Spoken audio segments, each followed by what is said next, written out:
Hello everyone, welcome to Josh's Boxes, plus the tippy tip of Kellie's head.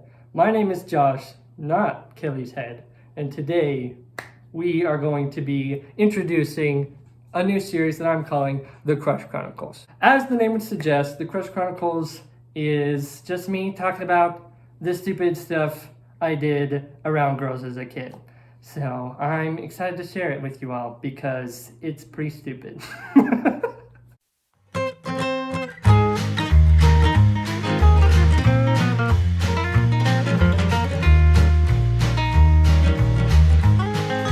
So, my earliest crush that I remember having was in kindergarten, back when I most closely resembled a chewed-on pencil. So, the only reason that I remember why I like this girl is there's one distinct memory. So, we had this like person of the day in my class. And when you were the person of the day, everyone in the class would draw a picture of you and then write like a sentence about you. And in kindergarten, I'm sure the results were hilarious or really generic. I don't know. But the reason why I like this girl, the sole reason, kindergarten me did not comprehend anything about like looks or personality. I was completely skill driven. And the reason that this girl impressed me is because I felt like when I was the person of the day, her drawing of me was like the most accurate. I looked for this book and I couldn't find it. I'd really like to find it so I could show you guys what I thought was so impressive, because it's probably like a circle and a square body with like zigzag hair.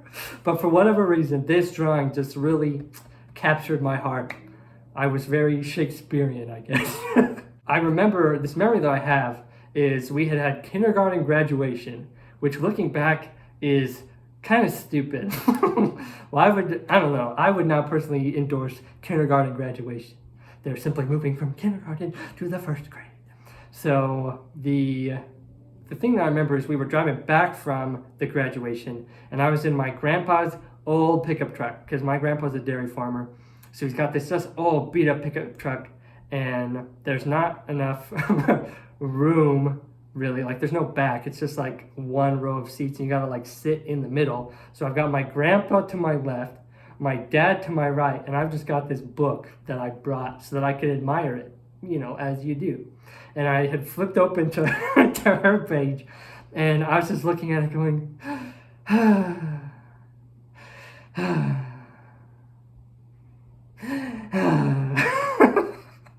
And after the third, fourth, fifth sigh, my grandpa who's driving is just like,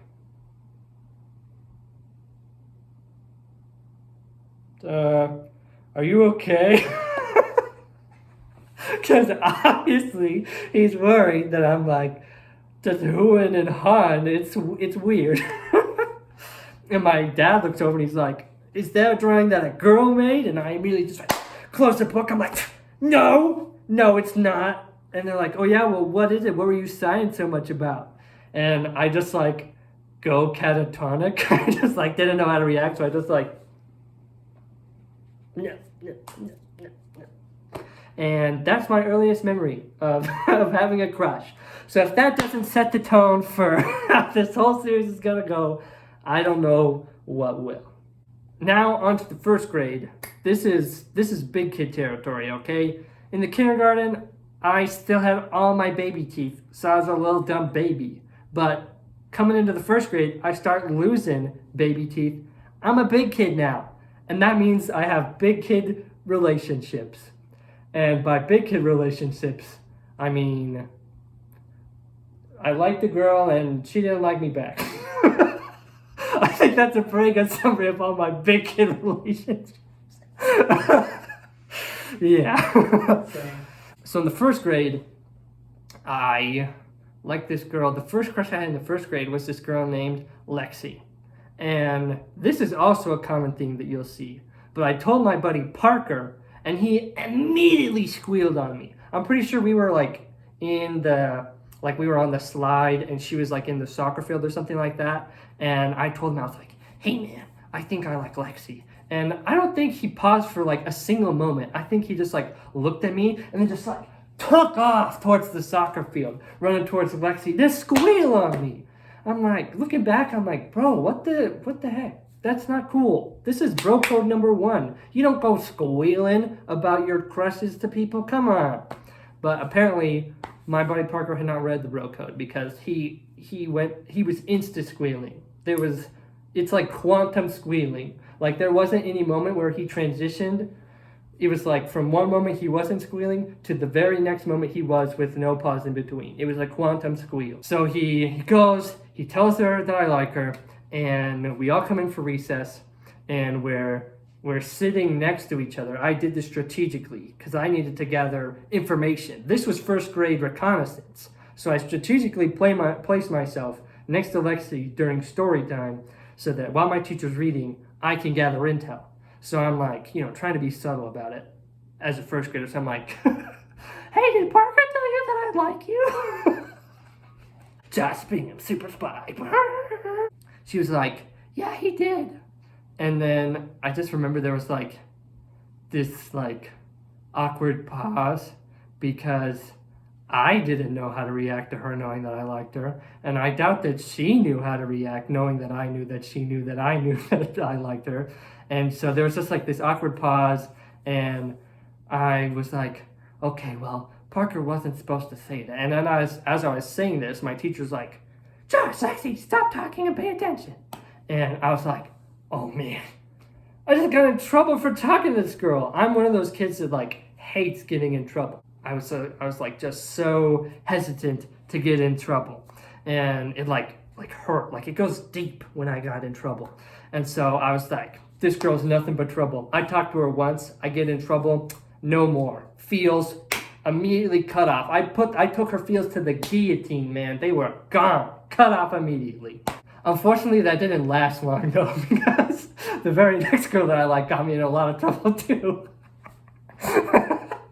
So the next girl that I liked was this girl named Courtney. And one story that I remember is one of the earliest examples of me trying to do something that in my mind was a really good idea, but in practice was completely stupid. So my love language is acts of service.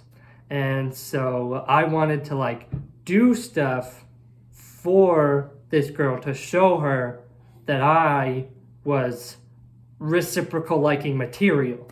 And because that's as far as it goes in the first grade. So it was like the day right before Christmas break, and we were watching the Polar Express, and we have like all the desks pushed back to the back of the classroom. We've got like one of those big giant TVs that you had that you'd like wheel in, and we were watching the Polar Express on one of these wheeled in TVs, and Courtney's sitting close by, and I could not care less about the Polar Express, okay? My mind is on higher things. Romance. And so I'm just like racking my dumb little first grade brain trying to figure out what can I do that will impress this girl that I like. And so I'm just like racking my brain, and I get this idea, and I'm like, yes, this is perfect. And so what I did is I did the little crawl over to her to not distract from other people's filming throwing experiences, and I'm like, hey, if you want, you can prop your feet up on my back. In my mind, that was like such a good idea. I would be like her human footstool, and that's what would show her that I was reciprocal liking material. And she's like, looking to her friends, they're all like kind of confused, and she's like, this is first grade. She's like, okay. And so I proceed to like crouch in front of her like this. So I like crouch down in front of her like this, literally like a human footstool, and then she put her feet on my back like this. And to me, this was just like a winning home run idea for impressing a girl. And it was working. for like probably 3 seconds, there was just this like moment of jubilation where I was like, yes, yes, yes, yes, yes, I got this in the bag. You could call me the Halloween candy because it's in the bag, baby. After these about 3 seconds, it got cut short because my teacher sitting in the back of the classroom was like, Courtney, get your feet off of Josh. And so Courtney pulls her feet off and like kind of looks at me like, oh, you got me in trouble. What the heck? And I'm like, no, my master plan foiled. What the heck? I was like, no, it was working so well. Oh, it's so stupid. Oh, man. So, what I was hoping would be an absolute polar success turned into just a train wreck instead. So, after this whole Polar Express fiasco, I start becoming friends with her twin brother, Christopher. And Christopher, one time, he invites me over to his house. And I'm like, this is perfect. Number one, I get to hang out with a friend. Number two, Courtney's going to be there, and I'll have more time, more opportunities to show my reciprocal material. So he invites me over. My mom drops me off, and he wants to play Dance Dance Revolution so bad. He is just dying to play Dance Dance Revolution. But he's got, I think he had like 4 or 5 other sisters or something like that, and they were totally hogging it.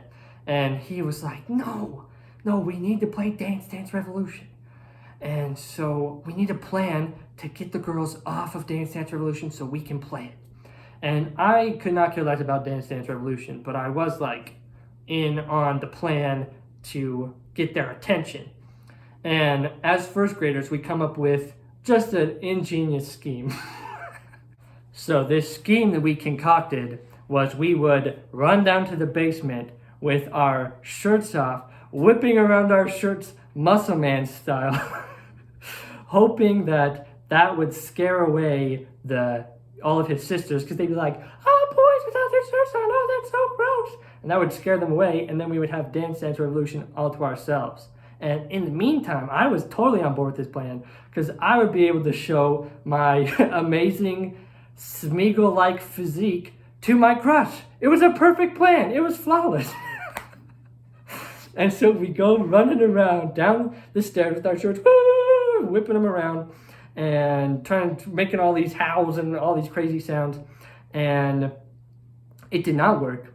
His sisters were just like, what are you guys doing? So it didn't work. We return upstairs completely defeated, and we were just like bummed. We basically just spent the rest of the time just like laying on the couch, bumming around, because our plan completely failed. And then when my mom came to pick me up, his mom tells the story of, yeah, your son, he started running around without a shirt on. It was crazy. And I was like, oh no. My mom was like, you were doing what? You're never allowed to come back here again. So I get home and I'm all in trouble, and she's talking to me on the whole car ride home about how I need to keep my shirt on at other people's houses and all this stuff. And it was a lot. I honestly, I don't even know what I would do if I came to pick up my son from his friend's house and I found out that he had been running around without his shirt on, whooping it around like Muscle Man, literally like Muscle Man. I'd be pretty embarrassed, so I can understand why my mom was mad at me. Oh boy. We'll skip forward to about Valentine's Day. And over Christmas break, I had, long story short, dropped a piano bench on my toe, so it like smashed my toe and popped the toenail off, and I couldn't really walk on my foot. It had like this big wad of gauze on it all the time. And so I couldn't go out for recess. I had to stay inside. So come Valentine's Day, my dumb little first grade brain starts cranking away at the old idea machine again. And I come up with this, again, completely stupid idea. It's so dumb, but I thought it was a really good idea. And so my plan was to make her a classic Valentine's Day card. And so while I was in like the cafeteria while everyone else was out at recess, and I had this piece of paper and I folded it and I drew like a bunch of like flowers and her name, and I wrote her a poem. I'm a smooth guy. What can I say? I made poetry. And this was the poem in its entirety. I remember the whole thing. It went like this. Roses are red, violets are blue. I think roses are pretty, and so are you. So I had this plan, right? I made this paper. On the back, I signed it. From Josh to Courtney. And I slip it underneath her desk, right? Like underneath her chair on the desk. And when she gets back the next day, she gets it out and she's like, opens it, she's like, what the heck, what is this? She's like looking at her friends, they're like, oh, what is that? What the heck? And she opens it up and I'm like, come on. And she's like, what the heck? And she's like showing her friends and they're like, oh my gosh.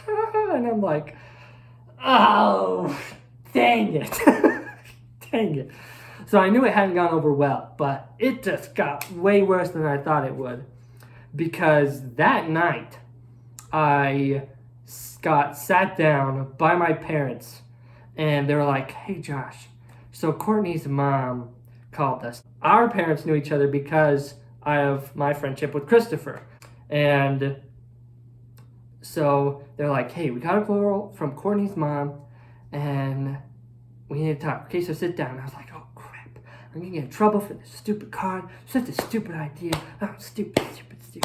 And they're like, so Courtney's mom told us that you've given her over 20 cards. And I was like, what? 20 cards? What are you talking about? 20 cards? They're like, yeah, you've given her like 20 different cards and they've all got little poems and love letters, and we're like, we need to tell you like that's not okay. And I was like, I haven't done that. I only gave her one. And they're like, well, that's weird. That's not what her mom said. And I was like, her mom is lying. She's a liar.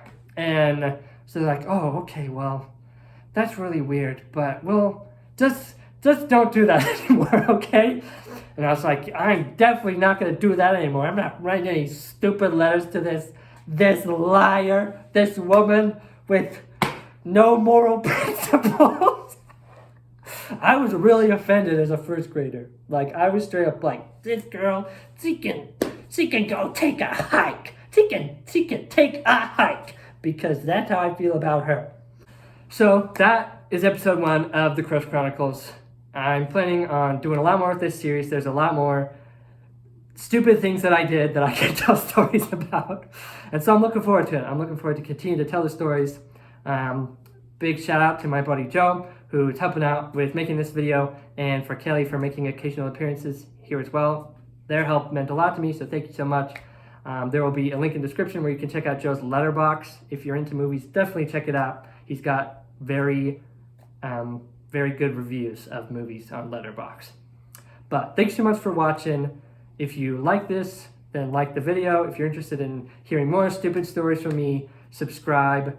Comment if you have mean things to say to me, or if you have other details from my childhood that you would like to add in here, please add them in the comments below. But thanks so much for watching, and until next time, ciao.